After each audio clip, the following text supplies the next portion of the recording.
요 얘기는 여기까지 정도로 하고 그 이낙연 씨에 대한 얘기를 안 할 수가 없는데 그러니까 문재인 전 대통령하고 추석 인사차 만났는데 만난 것까지는 뭐라고 안 하겠습니다. 굳이 자기의 이제 SNS에 공개를 하면서 뭔가 이러저러면 설전이 오가게 됐는데 우리 의원님은 좀 어떻게 보셨습니까? 아유, 글쎄 그게 참 저 사진이 하나의 어떤 이미지화된 정치라면은 이것도 분명히 메시지라고 봐야 되겠죠. 그리고 또 친문 쪽이 이제 지난 총선 이후로 조금 이제 소외 의식이랄까 상실감을 느끼는 것이 이렇게 귀결되는 것 아닌가? 그러면서 어떤 그 문 대통령이 또 이런 식으로 어떤 그 정치적인 건재함을 보여주는데 그 소품이 일종의 어떤 이낙연 전 대표였다. 이렇게 이제 해석이 되고 저는 조금 당내 어떤 지하의 용암처럼 끓고 있는 불만들도 있을 거라고 봐요. 그래서 뭐 그런 것까지는 다 이해가 갑니다만, 그러면은 어떤 비공식적으로 조용히 만나면 되지. 그러니까 누가 뭐라고 합니까 그런 거에 대해서는. 정치를 하루 이틀 한 것도 아니고 누가 봐도 사람 또 오지 말라고 할 수는 없는 거. 그러니까 그런데 이거를 갖다가 제가 보기에는 이낙연 전 대표는 정치를 절대 포기하신 분이 아닌 걸로. 그러니까 이분은 뭔가 명백합니다. 또 앞으로 분명히 하실 분이거든요. 그지 그때 그 모아놓은 세력이 얼만데? 그렇습니까? 모아놓은 세력들이. 아이고 저 있잖아요 떨거지들. 그러니까 어디 갈 데도 힘들었어요 없고. 총선 때. 어디 갈 데도 없어요 그 사람들. 아니 근데 저는 내년 지방선거 있잖아요. 이낙연 전 대표 같은 경우에는 원래 이제 김종대 전 의원님 말에 저 전폭 공감 안 하거든요. 절대로 정치 은퇴할 캐릭터가 아니라고 보고요. 그러면은 문재인 전 대통령을 찾아간 이유는 명확하거든요. 예, 그 이미지 정치를 최대한 활용하겠다는 거지 않습니까? 저는 그런 측면에서는 문재인 전 대통령도 굉장히 아쉬운 부분이 좀 있습니다. 왜냐하면 이낙연 전 대표는 지난 대선 때 김문수 그러니까 지지했잖아요. 적당히 했어야지. 그러니까 아무리 문재인 정부 때 뭐 당대표도 하고 그랬다 하더라도 그런 어떤 뭐 찾아오겠다라고 했을 때 일정 정도 좀 끊어내는 선을 긋는 어떤 그런 행보는 보였어야 된다라고 봐요. 너무나도 의도가 뻔하지 않습니까? 그리고 의원님은 이제 사실은 개인 SNS를 통해서도 이낙연 전 총리 행태에 대해 가지고 강력하게 질타를 하셨는데 그리고 저는 이제 의원님의 그래서 뭔가 이제 그 분노를 본 지점들이 좀 있는데 어떤 거냐면 개별 의원들이 그에게 많이 느꼈던 대목 같아요. 어떤 말이냐면 상대를 깔보는 듯한 권위적 태도와 엘리트 의식. 사실은 이게 저도 여러모로 들은 것들이 좀 있는데 의원이 오죽하면 이런 얘기를 이제 표현을 기술했을까. 적나라하게 하지 않았습니까? 그러니까 저도 이유가 이제 있을 거 아닙니까, 하고 싶은 이게. 얘기가 되게 많은데 사실 그동안 얘기 안 하고 이렇게 자제하고 있었는데 이번에는 갑자기 열이 팍 받는 거예요. 그렇죠. 네. 근데 이분이 예전부터 그랬거든요. 이렇게 그것을 좋게 포장해서 엄중 또는 뭐 이렇게 합리 이렇게 하지만 우리가요 합리적이다 또는 중도적이다라는 거는 상대의 얘기를 잘 듣고 이것을 조율하고 이런 걸 얘기하는 것이지 그냥 근엄한 걸 말하는 게 아니거든요. 그렇죠. 근데 이상하게 포장이 돼서 그분은 근엄하게 말하는 것이 마치 중도적이고 합리적인 것처럼 포장이 돼 있어요. 저는 그것이 보수 언론의 프레임이라고 생각하고요. 근데 우리가 사실 의원들이 많이 이렇게 겪었죠.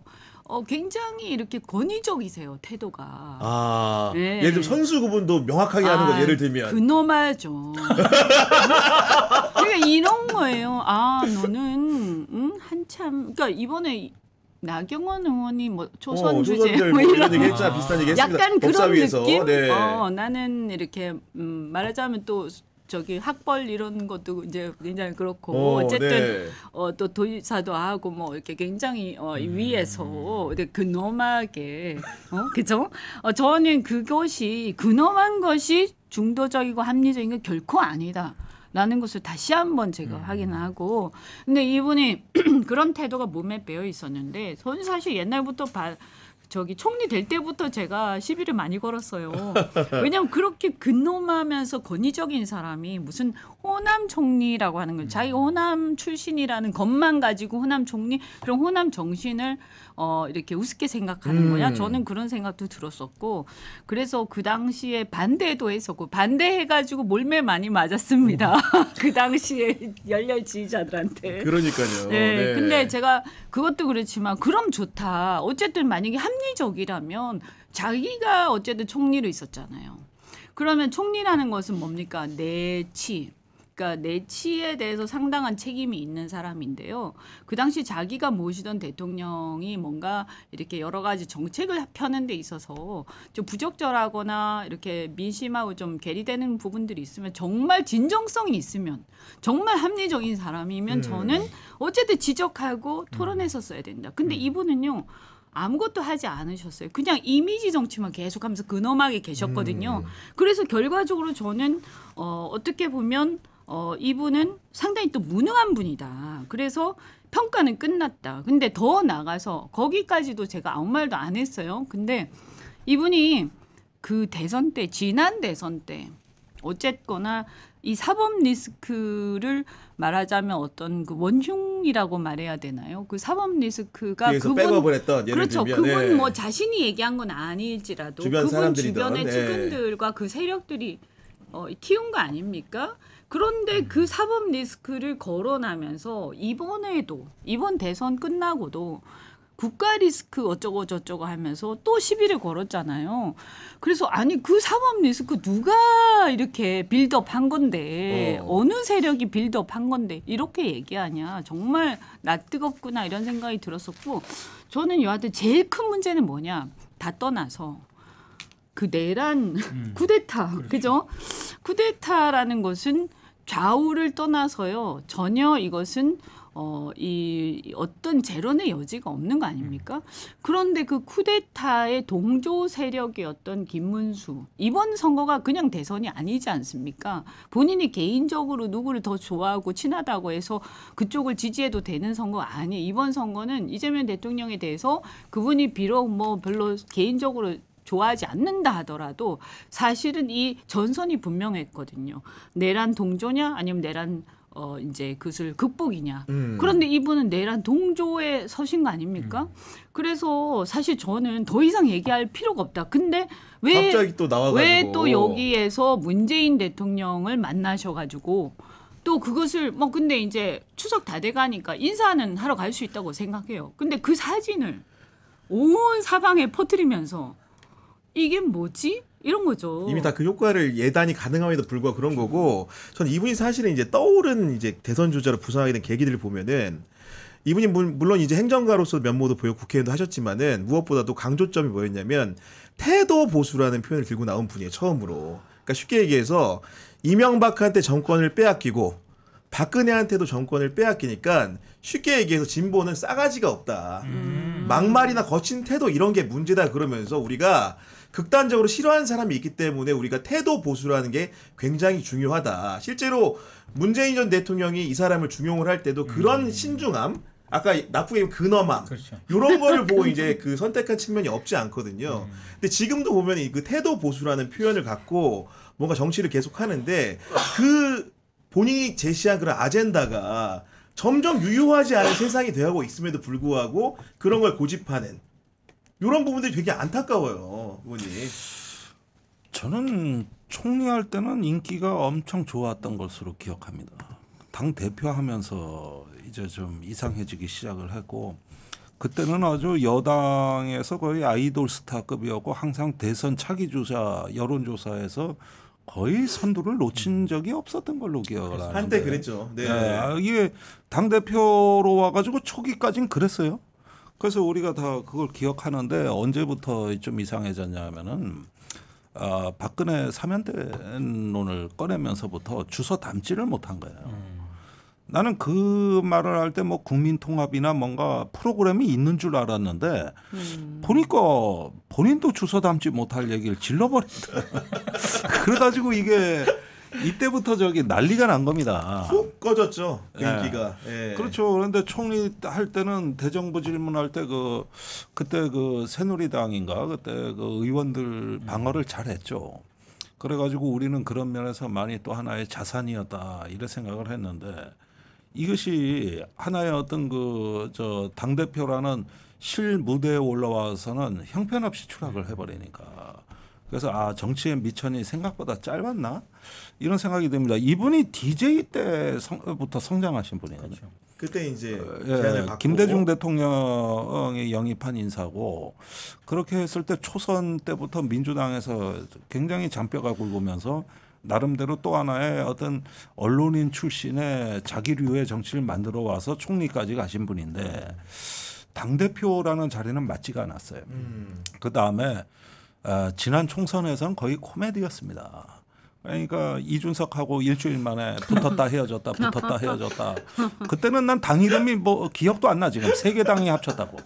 세 개 당이 합쳐서 일주일 만에 맞아, 찢어진 맞아. 거거든. 예. 어디가 합친 거죠? 그때 그 이준석 그 대표랑 아, 몇 개 세미래랑 해가지고 또 하나가 저기 있었나? 또 하나가 그 금태섭 의원. 맞다. 예. 그래가지고 이제 그 한 무더기 있었죠 세 개인 줄 그게. 몰랐네. 아니 그런데 유호정 의원까지 갔으니 네 당행 출신이에요. 그런데 유호정 의원도 있었네. 예. 당이 그렇게- 네 개예요? 그렇게 오신 분들이 뭐, 출신이. 그렇게 된 거거든요, 그게. 근데 사실은 저도 시급한 일이 있었어요.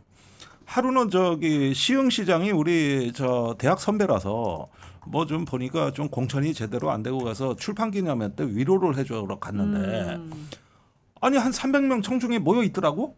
근데 이상한 주문을 나한테 하는 거야. 축사를 최대한 길게 해달래.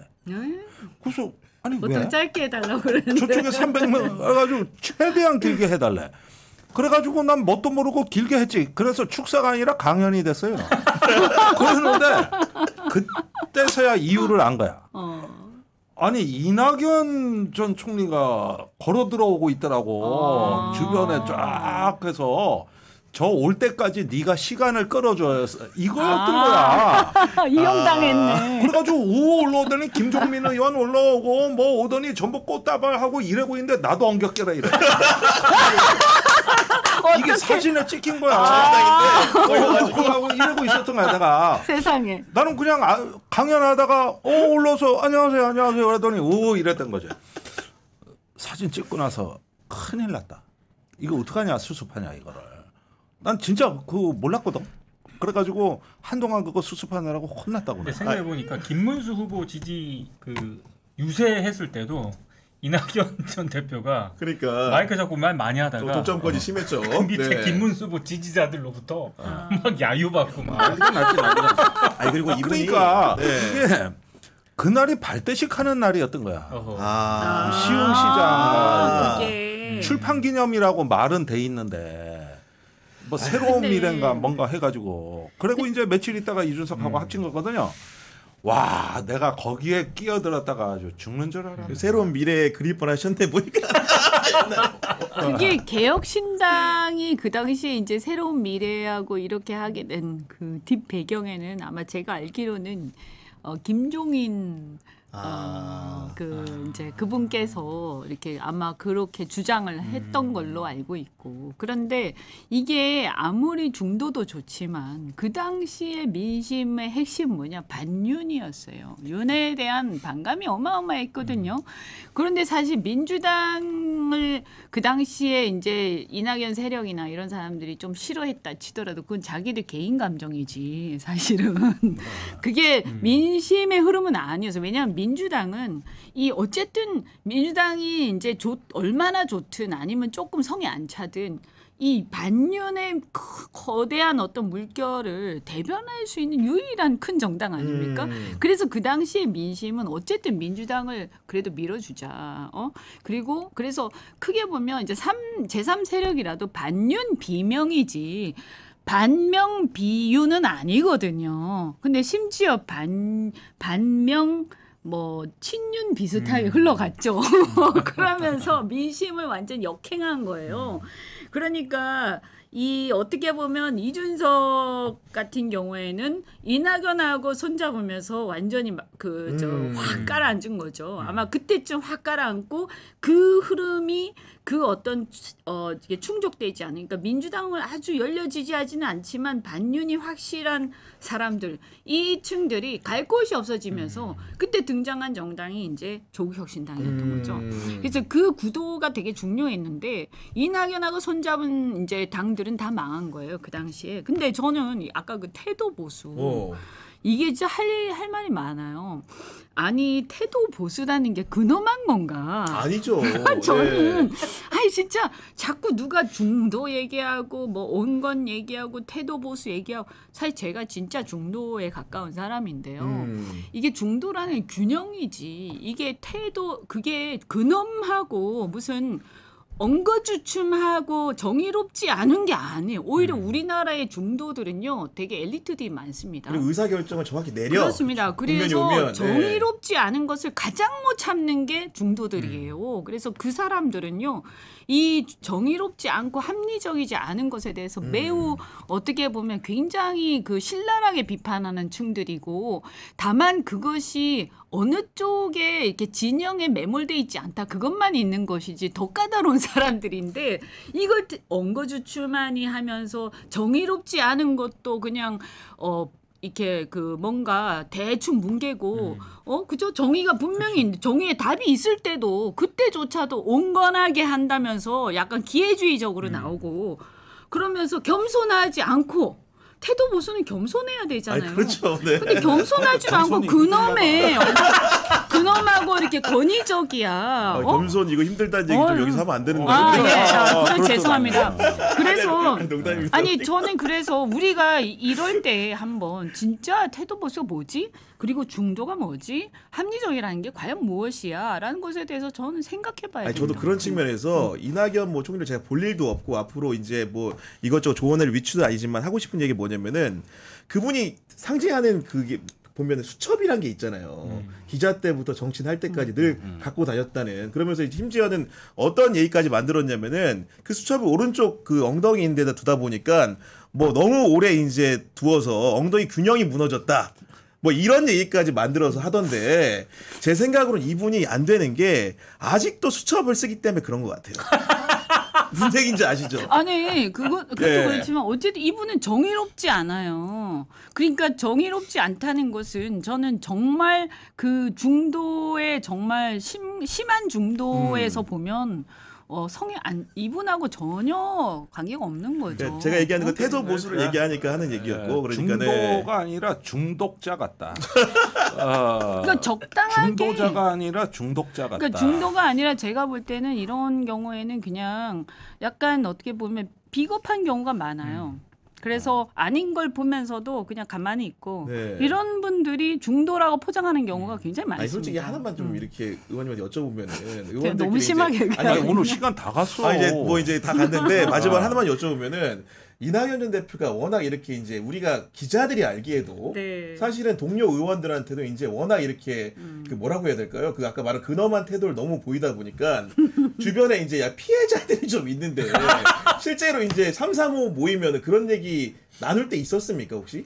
아니 뭐 사실 이런 일이 뭐 다 당해봤다는 그게 예를 들면은 네 그런 얘기가 많죠. 네 근데 이제 그거는 또 말하기가 우리가 저는 어쨌든 이분 개인에 대해서 인신공격을 하고 싶지는 않아요. 근데 다만 지금까지 인신공격 많이 아니 저는 뭐냐면 이런 사례를 가지고 우리가 중도가 뭔지 한번 생각해보고 태도 보수가 뭔지 한번 생각해보고 그리고 이게 정의로움에 대한 우리의 어떤 태도가 어떻게 해야 되는지 한번 생각해보고 진영에 치우치지 않는다라는 것이 비겁한 것하고는 다르다라는 것을 분명히 좀 얘기하고 싶다.